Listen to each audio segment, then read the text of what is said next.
नमस्कार दोस्तों। सबसे पहले आप सभी को गणतंत्र दिवस की शुभकामनाएं। आज ही के दिन 26 जनवरी 1950 को भारत में बाबा साहब अंबेडकर का लिखा यह संविधान लागू हुआ था। उसी दिन यह तय हो गया था कि भारत संविधान की बुनियाद पर, संविधान के रास्ते पर चलते हुए आगे बढ़ेगा।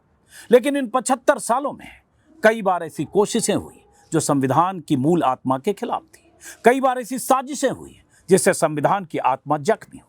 लेकिन उन साजिशों और कोशिशों को दरकिनार करके ये देश आगे बढ़ता हुआ आज यहां तक पहुंचा है। लेकिन बीते कुछ सालों में इस देश में बहुत सारे ऐसे लोग लगातार अलग अलग हिस्सों में सक्रिय हुए हैं जो संविधान से चलने वाले इस संवैधानिक देश को हिंदू राष्ट्र बनाना चाहते हैं। कभी तस्वीर आती है कि किसी धर्म संसद में बहुत सारे भगवाधारी भारत को हिंदू राष्ट्र बनाने के लिए शपथ ले रहे हैं। कभी बीजेपी के किसी नेता का बयान आता है, कभी किसी भगवाधारी की तरफ से कहा जाता है हमने हिंदू राष्ट्र की प्रस्तावना तैयार कर ली है। ये सारे लोग संविधान के विरोधी लोग हैं। ये देश जब तक है, जब तक रहेगा।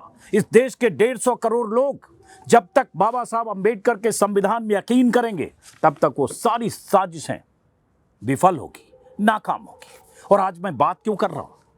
क्योंकि एक बार फिर प्रयाग में जहां महाकुंभ हो रहा है, वहां कुछ कथित संतों ने, भगवाधारियों ने भारत को हिंदू राष्ट्र बनाने के लिए कोई प्रस्ताव तैयार किया है और उसकी खबरें अखबारों में छप रही हैं। वो भगवाधारी जो संविधान विरोधी हैं, जो कह रहे हैं हिंदू राष्ट्र का हमने प्रारूप तैयार किया है। उस प्रारूप में क्या है और उनकी हैसियत क्या है कि वो प्रयाग में महाकुंभ में बैठकर कुछ साधु संत या भगवाधारी इस देश को हिंदू राष्ट्र बनाने का प्रारूप तैयार करके कोई सपना देखने लगे, उस पर भी बात करेंगे। लेकिन उससे पहले आज सोशल मीडिया पर एक कविता वायरल हो रही है। मैं चाहता हूं उस कविता की लाइनों को गौर से सुने। मैंने भी आज पहली बार सुना और उसके बाद समझें कि एक नागरिक के तौर पर आपको कैसे सोचना है, कैसे विचारना है, कैसे अपने दिमाग का काम लेना है। और जब ऐसे लोग हिंदू राष्ट्र की वकालत करें, तब आपको कैसे संविधान को याद करते हुए अपने को किसी भी रास्ते पर भटकने से बचाना है। कविता की ये लाइनें हैं। कवि का नाम है महेश कुमार जोशी। कब लिखी गई मुझे पता नहीं। लाइनों को गौर से सुनिए। तुम हिंदुस्तान पर अड़े रहना, तुम हिंदुस्तान पर अड़े रहना, वो तुम्हें केसरिया, हरा, सफेद, नीला अलग अलग झंडे पकड़ाएंगे। वो तुम्हें केसरिया, हरा, सफेद, नीला अलग अलग झंडे पकड़ाएंगे। तुम तिरंगे पर अड़े रहना। तिरंगा हमारा झंडा है, तिरंगा हमारी शान है, तिरंगा हमारा गौरव है। तुम तिरंगे पर अड़े रहना, वो तुम्हें हिंदू, मुस्लिम, ब्राह्मण, शूद्र, वो तुम्हें हिंदू, मुस्लिम, ब्राह्मण, शूद्र में बांटने की कोशिश करेंगे। तुम इंसानियत पर अड़े रहना। वो तुम्हें गीता, कुरान, बाइबल का हवाला देकर तुम्हें बहलाएंगे। वो तुम्हें गीता, कुरान, बाइबल का हवाला देकर तुम्हें बहलाएंगे। तुम संविधान पर अड़े रहना, तुम संविधान पर अड़े रहना। वो तुम्हें शराब में डुबोने के, पैसों पर सुलाने के ख्वाब बेचेंगे। वो तुम्हें शराब में डुबोने के, पैसों पर सुलाने के ख्वाब बेचेंगे। तुम हकीकत पर अड़े रहना। वो तुम्हें डराएंगे, धमकाएंगे और भगाएंगे भी। वो तुम्हें डराएंगे, धमकाएंगे और भगाएंगे भी, मगर तुम अपने अधिकार के लिए खड़े रहना।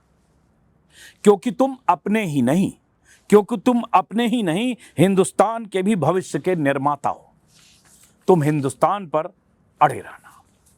महेश जोशी की एक कविता है। उसके बाद जब मैं इस कवि के बारे में जानने की कोशिश कर रहा था, कविता के ओरिजिन के बारे में, तो मुझे एक और कविता दिख गई। सबरंग एक वेबसाइट है, डिजिटल प्लेटफॉर्म है, उस पर कुछ लाइनें इसकी भी, और उसके बाद हिंदू राष्ट्र की परिकल्पना वाले वो साधु संत की, और क्या उनके विचार हैं जो इस संविधान के खिलाफ क्यों है, उस पर भी। और ये सब हो रहा है महाकुंभ में। ये कविता की लाइनें हैं। मुझे पता नहीं किसने लिखी है, क्योंकि सबरंग पर भी अनाम कविता है, किसी का नाम नहीं लिखा है। नाम होता तो बेहतर होता। कविता का नाम है, शीर्षक है, वो हिंदू मुस्लिम की बात करेंगे, तुम भारतीय बनने पर अड़े रहना। ये शीर्षक है। उसके बाद कुछ लाइनें सुनाता हूं।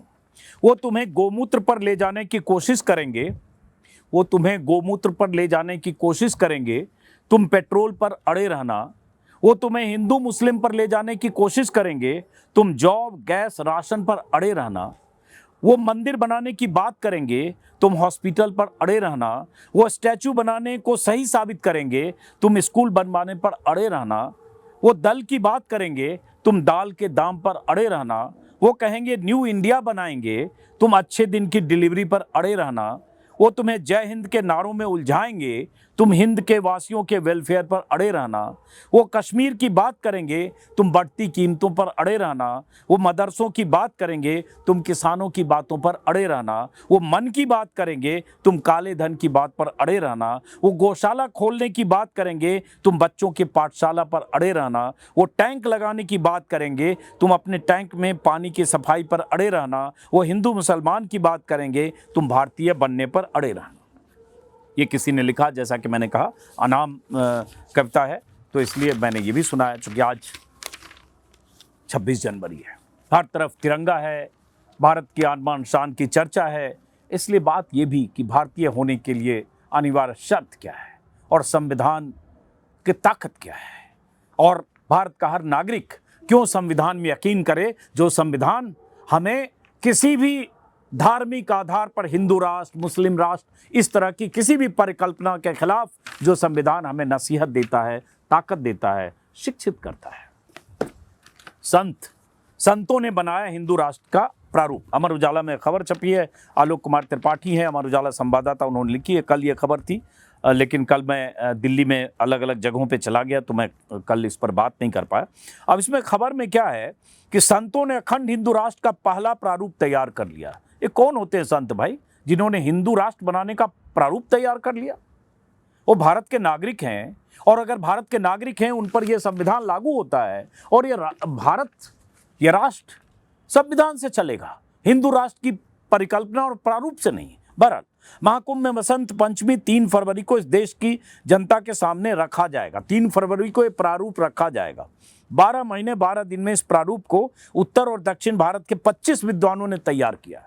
यहाँ अंबेडकर समेत तमाम विद्वानों ने मिलकर संविधान सभा में लंबी चौड़ी सैकड़ों घंटे की बहसों के बाद ये संविधान तैयार किया था, और यहाँ ये भगवाधारियों ने मिलकर, 25 विद्वानों ने मिलकर हिंदू राष्ट्र का प्रारूप तैयार कर लिया है। चारों पीठों के शंकराचार्य की सहमति के बाद इसे केंद्र सरकार को भी भेजेंगे। हमें पता है इसका कुछ होना नहीं है, लेकिन इस तरह की चूंकि खबरें छपती है और इस तरह की चीजें आप तक पहुंचाई जाती है, इसलिए इसका एक काउंटर भी आप तक पहुंचना चाहिए। 501 पन्नों के प्रारूप में राम राज्य, श्री कृष्ण के राज्य, मनुस्मृति और चाणक्य के अर्थशास्त्र को आधार बनाकर तैयार किया गया है। मनुस्मृति में क्या है, मनुस्मृति में कैसे भेदभाव है, वर्ण व्यवस्था है, स्त्री पुरुष को लेकर, शूद्र को लेकर, दलितों को लेकर, समाज के निचले तबके को लेकर क्या कुछ लिखा गया है, इस पर बहुत सारे दलित चिंतक बार बार बात करते रहे हैं। लेकिन ये एक प्रारूप बन रहा है। हिंदू राष्ट्र संविधान निर्माता समिति के में उत्तर भारत के 14 और दक्षिण भारत के इतने विद्वान शामिल हैं। उसमें कुछ नाम भी है कि काशी हिंदू विश्वविद्यालय, संपूर्णानंद संस्कृत विश्वविद्यालय और ये सब के विद्वान शामिल हैं। और देखिए, इनके जो समिति के संरक्षक हैं शांभवी पीठाधीश्वर स्वामी आनंद स्वरूप महाराज हैं, जिन्होंने बताया कि 2035 तक हिंदू राष्ट्र की घोषणा का लक्ष्य है। भारत हिंदू राष्ट्र से पहले संविधान के आधार पर देश गणराज्य होगा। पता नहीं क्या ये कहना चाह रहे हो, कैसे करेंगे, क्या हैसियत है इनकी, और इनके बारे में जानने की कोशिश की। ये जो कथित शांभवी पीठाधीश्वर हैं, अलग अलग चैनलों पर आते हैं, तमाम तरह की बहसों में हिस्सा लेते हैं, डिबेट करते हैं, और उसके बाद उनका ट्विटर हैंडल जब खंगाला तो पता चला शांभवी पीठ के पीठाधिपति हैं, 3100 इनके फॉलोअर हैं, कोई काली सेना के फाउंडर हैं, और इस तरह के बयानों के लिए अक्सर चर्चा में रहते हैं। जैसा कि मैंने कहा, टीवी पर भी काफ़ी आते हैं। ऐसे बहुत सारी तस्वीरें ऐसी मुझे मिली।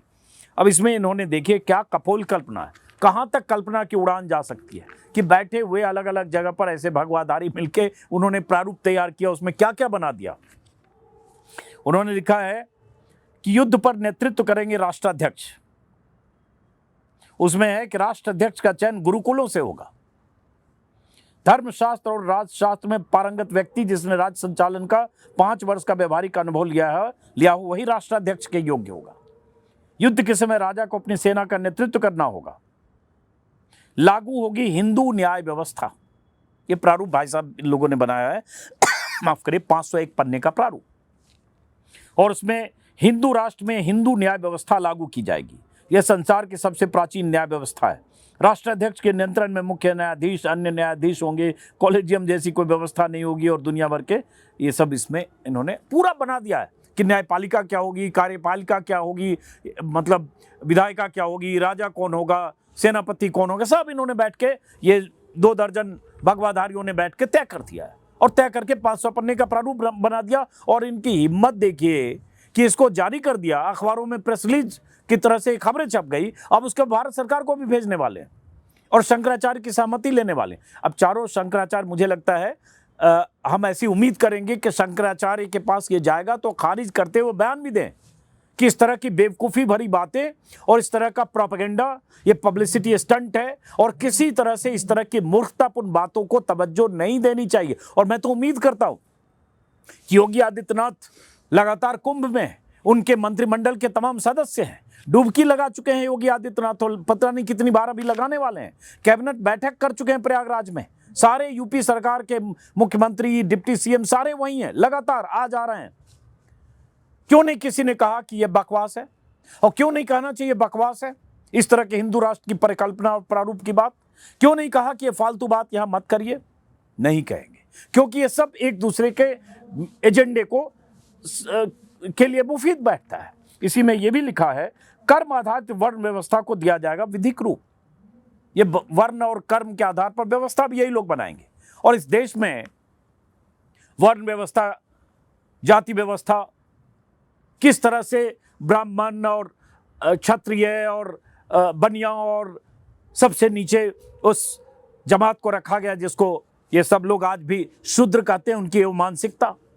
लेकिन अब उस व्यवस्था में भी अगर बदलाव के लिए कुछ इन्होंने प्रारूप में कुछ कुछ लिखा है।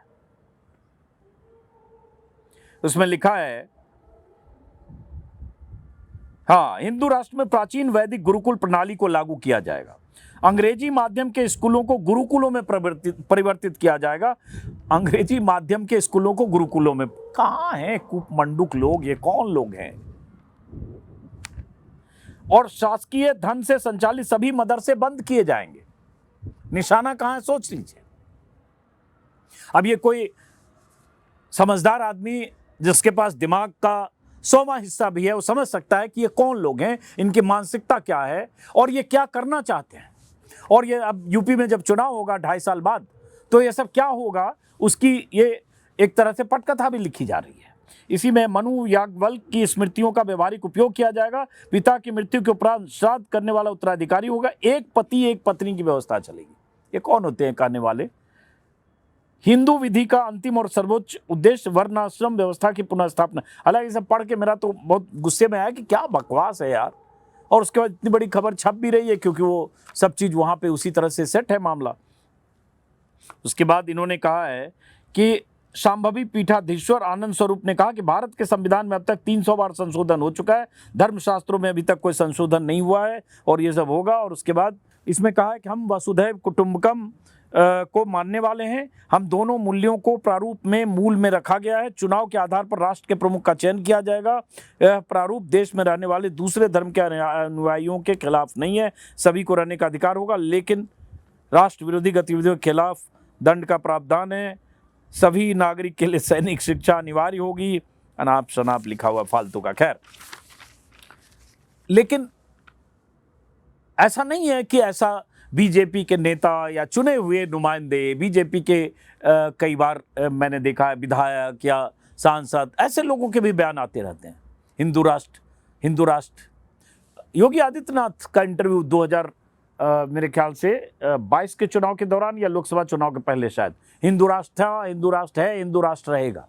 संविधान की शपथ लेकर मुख्यमंत्री बना शख्स अगर कोई कहता है कि भारत हिंदू राष्ट्र था, हिंदू राष्ट्र है, हिंदू राष्ट्र रहेगा, तो इससे बड़ा संविधान का अपमान क्या हो सकता है? भारत हिंदू राष्ट्र नहीं है, भारत हिंदू राष्ट्र नहीं रहेगा। भारत संविधान से चलने वाला राष्ट्र है। भारत संविधान से चलने वाला राष्ट्र रहेगा, जिस संविधान ने भारत के 150 करोड़ लोगों को समान अधिकार दिए हैं, चाहे उसमें जिस भी धर्म, जिस भी जाति, जिस भी समाज, जिस भी तरह के लोग हैं, सबको समान अधिकार है। इसमें हिंदू, मुसलमान, सिख, ईसाई, उसके आधार पर कोई भेदभाव नहीं है। लेकिन जब मुख्यमंत्री कहते हैं, जैसा कि मैंने कहा, ऐसा समय समय पर बहुत सारे बीजेपी के नेता कहते हैं, और जब ये कहते हैं तो उनका निशाना क्या होता है आप समझ सकते हैं। बहरहाल, तो आज का दिन एक संक्षिप्त वीडियो, मुझे लगा कि जब संविधान पर हमले होने का ये मतलब नहीं है कि जब इमरजेंसी लगी तब तो संविधान को एक तरह से धता बताकर किनारे रखकर संवैधानिक और मौलिक अधिकारों को कुचलते हुए जो कुछ हुआ इस देश ने देखा 22 महीने तक।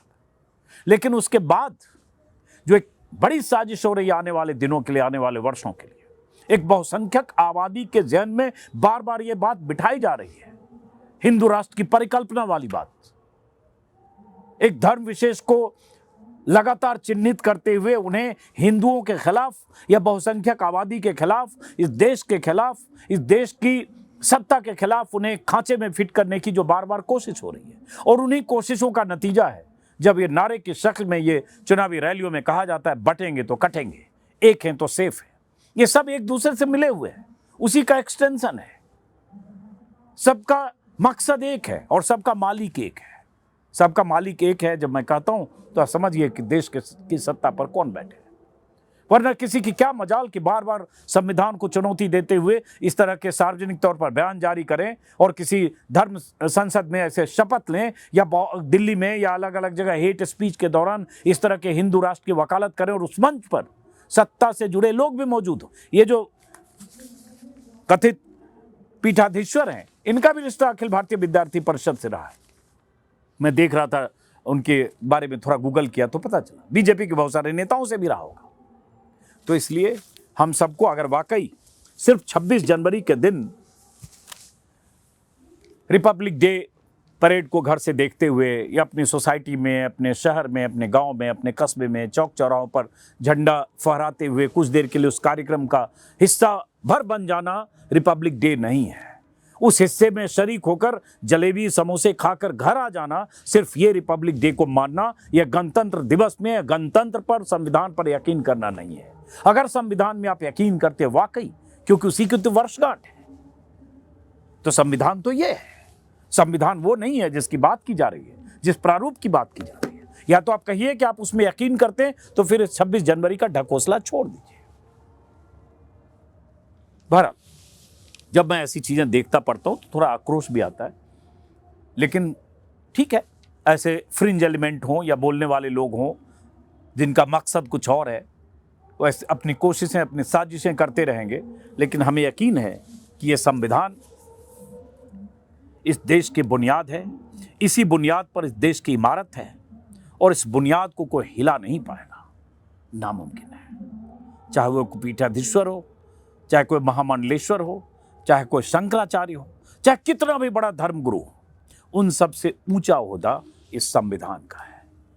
बाबा साहब अम्बेडकर ने संविधान की शक्ल में इस देश के नागरिकों को ताकत दी है, जिस ताकत को कोई पीठाधीश्वर, कोई भगवाधारी, कोई महामंडलेश्वर, कोई साधु, कोई संत, कोई छीन नहीं सकता। चाहे वो कितनी साजिशें, कितनी कोशिशें, कितने धर्म संसद करता रहे और कितना भी हेट स्पीच दे ले, संविधान अपनी जगह रहेगा।